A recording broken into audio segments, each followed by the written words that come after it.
Good morning, students. Today we start exercise 12.4. The question number first is translate the following phrase into an algebraic expression. First part is 3 subtract from a number. हमें क्या करना है? 3 subtract from a number. Then answer is let the number is x according to the question.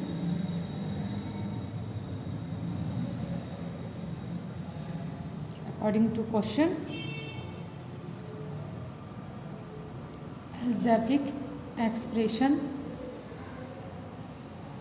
Is equal to, अब देखिए अब यहाँ पे according आपने यहाँ पे क्या लिखा है, let the number is x, that means a number की जगह अगर आप एक्स मान लेते हैं तो ये कितना हो जाएगा 3 सब्सट्रैक्ट फ्रॉम एक्स।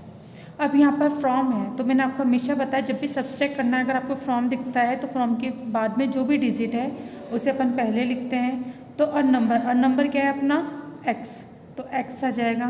फ्रॉम है फिर सब्सट्रैक्ट है दैट मीन्स माइनस और फिर 3, तो इसका आंसर अलजेब्रिक एक्सप्रेशन क्या हो जाएगी अपनी x माइनस 3।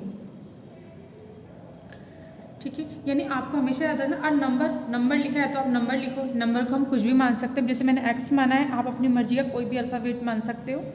तो कितना आ जाएगा x माइनस 3, और इसके बाकी के पार्ट आपको होमवर्क में करने हैं। अब इसका सेकेंड पार्ट है, आपको इसको भी करना है, translate the following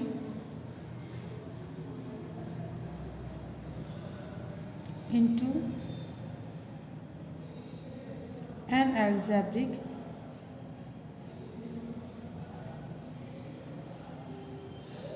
expression। A part है अपना द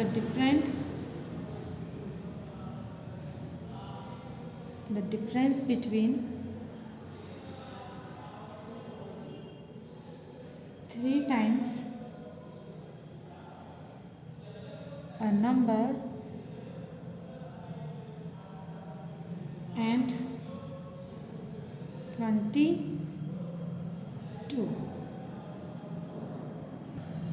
अब क्वेश्चन नंबर सेकंड को आपको अलजेब्रिक एक्सप्रेशन में लिखना है। तो अभी क्या हो जाएगा, देखिए the difference between 3 times a number and 22।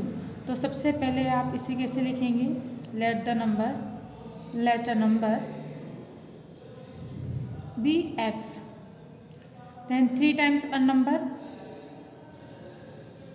3 times a number, that means 3x, the difference between 3 times a number। अब आपको लिखना है and 22। तो according to question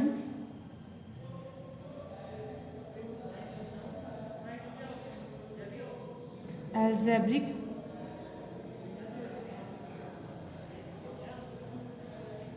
expression is equal to कितना हो जाएगा। अब देखिए अपना क्या है, द डिफरेंस बिटवीन, अपन को डिफरेंस फाइंड करना है। जब भी डिफरेंस लिखा आएगा आप क्या करोगे, माइनस। जब भी सब्सट्रैक्ट लिखा आएगा आप करेंगे माइनस। जब भी डिफरेंस लिखा आएगा आप करेंगे माइनस। अब बिटवीन किसकी माइनस किसकी बीट में करना है, 3 times a number, that means 3x minus 22, इस तरीके से। तो आपको स्टेटमेंट को अच्छे से रीड आउट करना है, और जैसे स्टेटमेंट अच्छे से रीड आउट करोगे आप तो जैसे जैसे लिखा हुआ है वैसे वैसे हमको एक्सप्रेशन बना लेनी है। अब इसके बाकी के पार्ट आपको होमवर्क में करने हैं। अब करेंगे हम question number 3। Question number 3, write an algebraic expression for each of an following statement. आपको फिर से एल्जेब्रिक एक्सप्रेशन लिखनी। स्टेटमेंट में गिवन है 7 times x to which 3 is added. देखिए तो सबसे पहले हम लिखेंगे लेट, अब देखो यहाँ पर x दे रखा है तो लेट लिखने की ज़रूरत नहीं है, आप डायरेक्ट करो 7 times x। क्या लिखा हुआ है यहाँ पे, 7 times x, that means 7x according to question.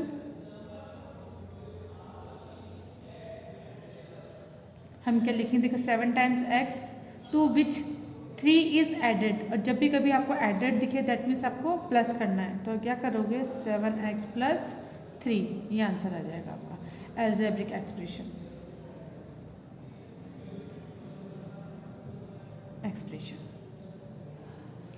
इसी का हम करते हैं D part.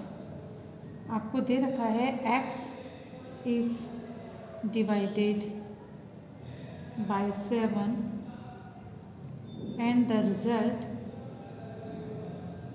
is subtract from 12। अभी क्वेश्चन आपको गिवन है, आपको क्या करना है कि x is divided by 7, x is divided by 7 solution है ना। तो आप क्या लिखोगे x by 7, x is divided by 7। अब ये रिजल्ट आ गया and the result is subtract from 12। तो 7 बाय x सब्सट्रैक्ट फ्रॉम 12। तो देखो फ्रॉम आता है तो फ्रॉम के बाद जो भी डिजिट है उसे हम पहले लिखते हैं माइनस x बाय 7। तो ये क्या आ जाएगा अपना एल्जेब्रिक एक्सप्रेशन ये आंसर हो जाएगा आपका। Question number 4, write an expression for the statement B part subtracting c from a number and then multiply the result by 4। The answer is let the number is x, then subtracting 6 from a number, that means अब आप क्या लिखोगे यहाँ पे देखो subtracting 6 from a number की जगह हम क्या लिख दें x। तो कितना हो जाएगा अपना x माइनस 6। देखो फ्रॉम की बात की जो भी डिजिट होती है उसे पहले लिखते हैं, सब्सट्रैक्ट इसलिए माइनस का साइन लगाएंगे फिर 6 ही हो जाएगा। Then multiply the result by 4। अब देखो ये जो रिजल्ट आया इसे मल्टीप्लाई हम किससे करेंगे 4 से। तो रिजल्ट कितना है अपना x minus 6 is multiply by 4। तो हम क्या लिखेंगे अलजेब्रिक एक्सप्रेशन कितना हो जाएगा अपना, ये देखिए मल्टीप्लाई करना है 4 से, तो 4 इंटू एक्स माइनस 6 कितना आ जाएगा 4x माइनस 6, ये आंसर आ जाएगा आपका। ये भी आंसर है ठीक है। और आप चाहो तो इसको अंदर ब्रैकेट करके भी लिख सकते हो है ना, जैसे 4x माइनस कितना आ जाएगा 24, ऐसे भी लिख सकते हैं और आप डायरेक्ट ऐसे भी लिख सकते हैं ठीक है। बट जिस तरह अकॉर्डिंग टू क्वेश्चन है तो क्वेश्चन के अकॉर्डिंग तो सिर्फ हमको यहाँ तक लिखना है, इसको अंदर मल्टीप्लाई करने की भी ज़रूरत नहीं है, तो आप यहाँ तक ही लिख लेना। अब क्वेश्चन नंबर 4 हो गया। क्वेश्चन नंबर 5 है आपका मैच करना है आपको, तो मैच आपको बुक में ही करना है। देखिए क्वेश्चन नंबर 5 है, आपको इसमें मैच करना है column A and column B. तो आप इसमें क्या करेंगे, देखिए ए कितना है अपना 10 लेस देन एक्स, यानी एक्स में कितना लेस देन जहाँ पर भी आ जाए आप क्या लगाओगे माइनस। तो देखो एक्स माइनस 10 ये, तो ए का आंसर अपना कितना आ जाएगा सेकंड, तो इसके आगे ए लिख दिया है ना। Then x is increase by 10, अब जहाँ पर भी इंक्रीज दिख जाए आपको तो आप क्या समझेंगे आपको प्लस करना है। तो x plus 10 that means x plus 10, ये इसका आंसर हो जाएगा अपने बी पार्ट। देन सी है अपना 4 टाइम्स अ नंबर, जब भी आपके पास टाइम्स लिखा जाए आप क्या करोगे मल्टीप्लाई। तो 4 times x that means 4 into x कितना आ जाएगा c, ये अपना c हो जाएगा। Half of 2x, half of 2x, half का मतलब कितना होता है, हमें 2x में किसका डिवीज़न करना है 2 का, दैट मीन्स 2x बाय 2। देखो ये कहाँ पर है, यहाँ 2x बाय 2, 2x का हाफ यानी 2 का डिवीज़न, तो 2x बाय 2 कर देंगे। 2 से 2 अगर कैंसिल होगा तो क्या बचेगा x, तो ये अपना एल्जेब्रिक एक्सप्रेशन आ जाएगी। तो ये कितना हो जाएगा अपना d। तो इस तरह से आप मैचअप करेंगे, देखिए तो ये अपना आंसर आ जाएगा। इसके बाद हम करेंगे क्वेश्चन नंबर 6। अब आपको 6 में क्या करना है, if the breadth of a rectangle hall is b metre then how much its length. अब आपको ब्रीथ दे रखी है जिसे हमने किससे डिनोट किया है b से, तो आपको लेंथ फाइंड करनी है। आपका b नंबर का क्वेश्चन है, length is 6 metre less than 5 times its breadth, यानी अगर आपकी जो भी ब्रीथ है उससे अगर हम 5 टाइम्स करते हैं और उसमें से 6 लेस कर देते हैं तो हमारे पास क्या आ जाएगी लेंथ आ जाएगी। तो हम क्या लिखेंगे, अब देखिए first of all breadth is x then 5 times its breadth. सबसे पहले क्या लिखोगे, length is 5 length is 6 metre, है ना, 6 metre less than 5 times its breadth. That means अगर ये x है तो इसी का 5 टाइम्स कितना हो जाएगा अपना 5x। तो हम क्या लिखेंगे, अकॉर्डिंग टू क्वेश्चन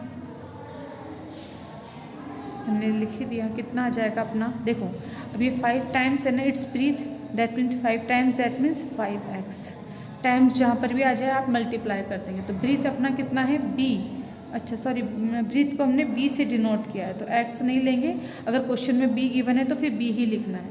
तो ये 5x ना होके फिर अपना कितना हो जाएगा 5b। अगर यहाँ पे आपको ब्रीथ गिवन नहीं होती है ना, इसमें अगर आपको b गिवन नहीं होती, बस आपको मान लेते लेट द नंबर, तो फिर हम x मान सकते थे, लेकिन अभी क्वेश्चन में b गिवन है तो हम b ही लिखेंगे।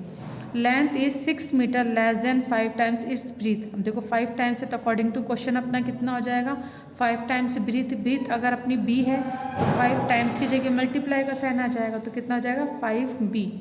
अब लेस देन, जहाँ पर भी कभी आपको लेस देन दिख जाए आप क्या लिखोगे माइनस, ठीक है, और 6 मीटर 6, तो लेंथ कितनी आ जाएगी आपको, लेंथ आपको हो जाएगी 5b माइनस 6 मीटर। ये आंसर आ जाएगा आपका। आप इस क्वेश्चन में एक गलती कर सकते हो कि आप क्या आपको ये लग सकता है कि लेंथ 6 मीटर दे रखी है ना, किसी बच्चे को अगर डाउट हो कि ऐसा लगे उसको कि लेंथ 6 मीटर है, तो नहीं, लेंथ हमको फाइंड करनी है। तो अगर लेंथ फाइंड करनी है तो फिर वो आपको कैसे ना गिवन कर सकता है, कैसे दे सकता है। तो जब लेंथ फाइंड करनी, इसलिए स्टेटमेंट को पहले अच्छे से प्रॉपरली आपको पढ़ना है कि length is 6 metre less than 5 times its breadth.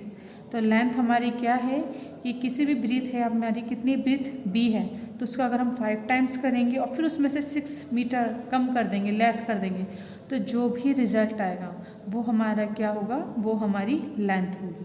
तो इस तरह से आप क्वेश्चन नंबर 6 करेंगे। देखिए question number 8, Mini Bini and Tini are climbing the step to the hilltop. Minnie is at step S. Write in the term of S where Minnie and Teeny are. If first is Binny is 6 step ahead and Teeny is 3 step behind. तो इसको आपको algebraic expression लिखनी है इसकी। तो आप सबसे पहले क्या लिखोगे, हमें बिनी और टीनी का फाइंड करना है। देखो तो सबसे पहले हम क्या लिखेंगे, मिनी की, मिनी इज़ एट स्टेप कितनी हो जाएगी अपनी s, कि मिनी की स्टेप कितनी है s। तो इसके बाद देखो अब ये जो मिनी है ना, इससे इसकी स्टेप s है, तो इसके अकॉर्डिंग हमें पहले बिनी की पोजीशन लिखनी है, फिर टीनी की लिखनी है। तो अगर हम बात करते हैं कि देखो Bini is 6 step ahead and Tini is 3 step behind. तो फिर हम सबसे पहले बिनी का लिख लेते हैं, बिनी is 6 steps ahead. That means आप क्या लिखोगे, देखो अगर ये मिनी है, मिनी से वो क्या है 6 स्टेप अहेड है प्लस 6। देखिए जब भी अहेड आ जाए दैट मीन्स उससे आगे, है ना, तो कितना आ जाएगा +6। तो x + 6 मिनी की पोजीशन हो गई। जैसे अगर हम समझें कि मिनी हमारी यहाँ पर है, ठीक है, तो इससे +6 स्टेप आगे यहाँ पर 1 2 3 4 5 6 स्टेप यहाँ पर, इतना आगे जाके ये अपनी मिनी आ जाएगी। अगर मिनी यहाँ है तो 1 2 3 4 5 6 स्टेप आगे क्या आ जाएगी, अपनी बिनी आ जाएगी। तो ये s है तो ये कितनी आ जाएगी अपनी x + 6। इसे बनाना नहीं है, ये सिर्फ आपको समझाने के लिए मैंने लिखा है। इसी तरीके से अब टीनी की लिखना है हमें, टीनी इज़ 3 स्टेप बिहाइंड। अब देखो बिहाइंड मतलब पीछे की तरफ, तो अब पीछे यानी कि माइनस करना पड़ेगा, तो x - 3 हो जाएगा। कैसे, जैसे देखो अगर यहाँ पर s, जिससे हम क्या बोल रहे हैं मिनी के स्टेप s है, तो इससे 3 स्टेप बिहाइंड यानी इसके पीछे। तो देखो 1 2 3 यानी यहाँ पर 3 स्टेप, यहाँ पर अपने पास क्या आ जाएगी, यहाँ पे टीनी, ऐसे तो कितना हो जाएगा अपना s - 3। तो ये सिर्फ समझाने के लिए है, बाकी आपका आंसर सिर्फ इतना है, ये आपको नहीं लिखना है, ये सिर्फ आपको समझाने के लिए है कि देखो मिनी मिड में है तो 3 स्टेप पीछे टीनी होगी और 6 स्टेप आके हमारी बीनी होगी। तो इसका हमने ए पार्ट किया है। सेम एज इट इज़ आपको इसका बी पार्ट करना है, तो बी पार्ट आपके होमवर्क के लिए है।